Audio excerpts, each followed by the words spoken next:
Hello guys, welcome to my YouTube channel DK any video में आप सभी का स्वागत है। तो आज आपको दीपक भाई बताएंगे कि कन्फाइंड स्पेस क्या होता है मॉडल के माध्यम से। अगर हम ऐसे समझें कि कन्फाइंड स्पेस किसे कहते हैं, तो कन्फाइंड स्पेस एक ऐसी जगह होती है जो चारों तरफ से बंद हो, चारों तरफ से घिरी हो और वहां एंट्री करना और निकलना एक ही रास्ता हो, वो भी बहुत सारा छोटा सा रास्ता हो जिससे निकलना। और यहाँ बहुत सारी मतलब विशेषताएं अगर बताएं इसमें क्या क्या कमियां होती है, तो पुअर इल्यूमिनेशन होती है, पुअर एयर सर्कुलेशन होता है, ऐसी जगह होती है तो यहाँ काम करना बहुत मुश्किल होता है। तो ये कन्फाइंड स्पेस होता है। अगर कन्फाइंड स्पेस में बात करेंगे कौन कौन से व्यक्ति इन्वॉल्व होते हैं जो काम करने के दौरान जाते हैं, तो इसमें देखिए कि आपका इसमें सबसे पहले आते हैं टास्क सुपरवाइजर आते हैं, उसके बाद वर्कर रहते हैं, तीसरा हम बात करें तो ऑथराइज्ड गैस टेस्टर रहते हैं, ठीक है, ऑथराइज्ड गैस टेस्टर रहते हैं। उसके बाद चौथा हम बात करें तो चौथा हमारे ये क्या रेस्क्यू टीम आ गई, और पांचवे का बात करें हम तो होल वॉचर आते हैं, छठवां एक सेफ्टी ऑफिसर भी रहते हैं। तो इनकी जो रिस्पांसिबिलिटी होती है जो काम के दौरान क्या क्या होती है उसके पूरी विशेषताएं के बाद काम चर्चा करेंगे। जैसे कि हम आज सबसे पहले बात करेंगे टास्क सुपरवाइजर का क्या काम होता है जो मॉडल जब कन्फाइंड स्पेस में काम होता है उस दौरान में। तो देखिए क्या होता है कि टास्क सुपरवाइजर का ये काम होता है कि जो हमें काम कराना है, मतलब कन्फाइंड स्पेस के दौरान जो हमें काम कराना है उसमें जो जो इक्विपमेंट मतलब चाहिए उस चीज को अवेलेबल कराना, ये सारे काम को इकट्ठा कराना, ये काम क्या होता है कि टास्क सुपरवाइजर का होता है। उसके बाद सेकंड हम बात करेंगे कि सेकंड क्या है तो वर्कर का। तो वर्कर का क्या काम है कि वर्कर को जो काम सौंपा गया है, जैसे मेंटेनेंस का काम करना है तो मेंटेनेंस, या वेल्डिंग का काम करना है तो वेल्डिंग, वो जाके अपने काम को करते हैं। तीसरा हम बात करेंगे कि वो है ऑथराइज्ड गैस टेस्टर का। इनका क्या काम होता है, तो ऑथराइज्ड गैस टेस्टर का काम ये होता है कि वो जब काम शुरू होने से पहले उनका गैस टेस्टिंग करना कि इसमें किस प्रकार की गैसें है। तो ऑथराइज्ड गैस टेस्टर का एक चीज और आप ध्यान रखिएगा, तो उनको एससीबीए पहनना बहुत अति आवश्यक होता है, क्योंकि जब कन्फाइंड स्पेस के अंदर वो जाएं तो गैस टेस्टिंग के तो उनको पता नहीं है, आइडिया नहीं है कि भाई किस प्रकार की गैस से हमें सामना करना पड़ सकता है, इसलिए वो एससीबीए पहनना जरूरी होता है। एससीबीए का मतलब होता है सेल्फ कंटेनिंग ब्रीथिंग apparatus, जो कि यूज करना अति आवश्यक होता है। उसको पहन के जाके और उनकी कुछ पोशाकें होती है उसके पहन के उसके बाद ही कन्फाइंड स्पेस के अंदर जाके वो गैस टेस्टिंग करते हैं कि गैस के जो टेस्टिंग करने के दौरान उसमें कौन सी गैसें बनी है, अगर उसमें ऑक्सीजन डिफिशियंसी है कि इनरिचमेंट ऑक्सीजन की क्या स्थिति है। ऑक्सीजन का अगर हम लेवल बता दें तो 19.5 से लेकर 23.5% तक अगर है ऑक्सीजन लेवल, तो समझिए कि इसमें काम करने लायक है। अगर इससे ज्यादा होती है तो ऑक्सीजन इनरिचमेंट हो जाएगी, अगर इससे कम होती है तो ऑक्सीजन डिफिशियंसी हो जाएगी। तो उस दौरान हमें गैस टेस्टर ये चीज चेक करता है। उसके बाद गैस टेस्टर चेक करने के बाद उसके बाद हम बात करेंगे होल वॉचर की क्या रिस्पांसिबिलिटी हो उस दौरान कन्फाइंड। तो होल वॉचर जैसे कि आप देख रहे हैं होल वॉचर ये जो एंट्री पॉइंट होता है वहां पे खड़े रहते हैं, और खड़े रहकर इनको कहीं कहीं परमिट रिसीवर भी बोला जाता है, ये परमिट रिसीव भी करते हैं। और परमिट के पीछे अटेंडेंस सीट भी होती है, उस अटेंडेंस सीट में इनका काम क्या है कि जो भी वर्कर कन्फाइंड स्पेस के दौरान काम करने जाए उस दौरान में कि कौन वर्कर जा रहे हैं, कब निकल रहे हैं, उनकी टाइम और उनका नाम इनको फिलअप करना होता है और उनका सिग्नेचर लेना होता है। उसके बाद एंट्री करने देना होता है कन्फाइंड स्पेस का। अनट्रेन्ड बंदा को कन्फाइंड स्पेस में काम करने नहीं देना जाता।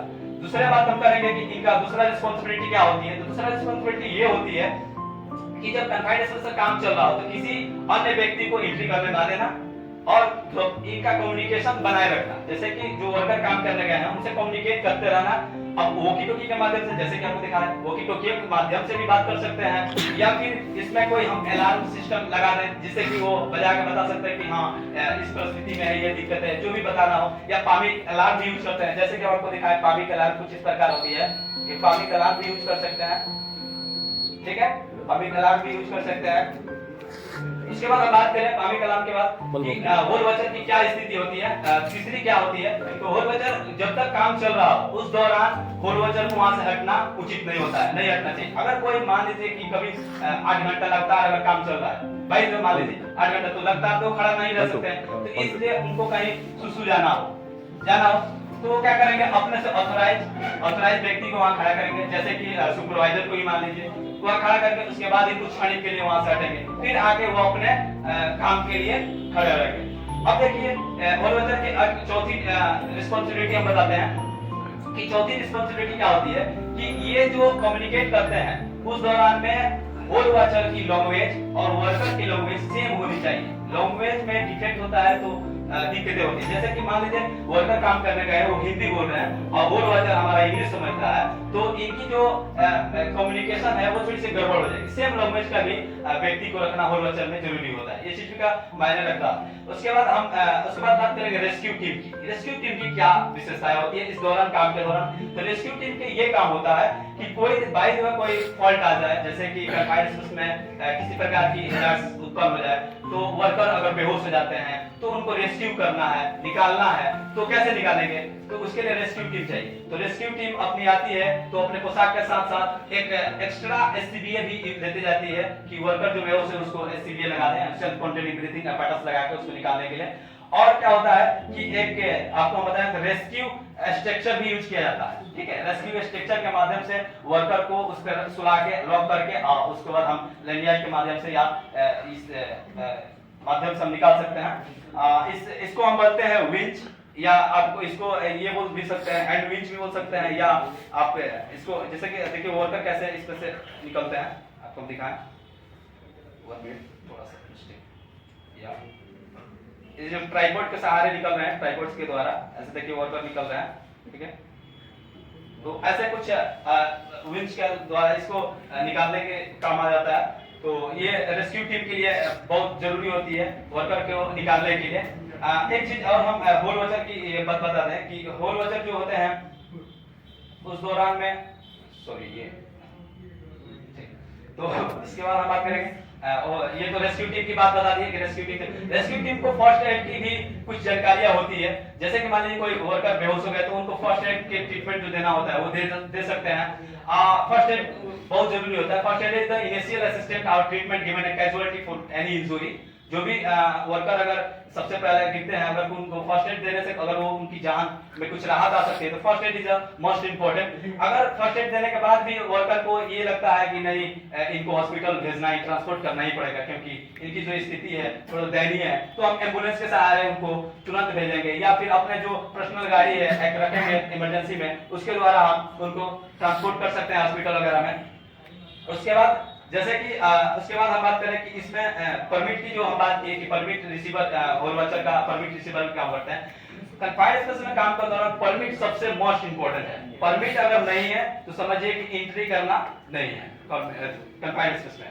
और यहाँ गैस टेस्टिंग ये नहीं है कि एक बार गैस टेस्टिंग हो गया तो फिर इसके बाद नहीं करना, नहीं, 2 घंटे के अंतराल पर गैस टेस्टिंग करते रहना चाहिए। क्योंकि इससे क्या होती है कि कभी-कभी अगर वेल्डिंग का काम चल रहा है तो कई प्रकार की गैसें उत्पन्न होगी, जहरीली गैसें बनेगी, तो क्या ऑक्सीजन की डिफिशियंसी होने लगेगा। इसलिए बीच-बीच में चेक करते रहेंगे तो वैसे वर्कर का कम्युनिकेट रहता है, तो उनको अगर ज्यादा गैस बन गई हो जहरीली तो उनको बाहर निकाल सकते हैं। और फिर उसके बाद जब ऑक्सीजन की आपूर्ति हो जाए तो फिर हम ऑक्सीजन की आपूर्ति करने के लिए हमें एग्जॉस्ट वेंटिलेशन को भी लगाना चाहिए। जैसे कि हम आपको एग्जॉस्ट वेंटिलेशन दिखाएं, ये एग्जॉस्ट वेंटिलेशन हो गया।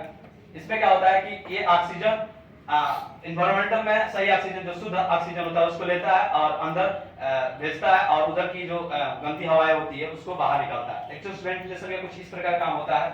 उसके बाद हम बात करें अगर फर्स्ट एड का, तो फर्स्ट एड बैग्स भी है, यहाँ हमने प्रोवाइड किया है फर्स्ट एड बैग, हो गया आपका।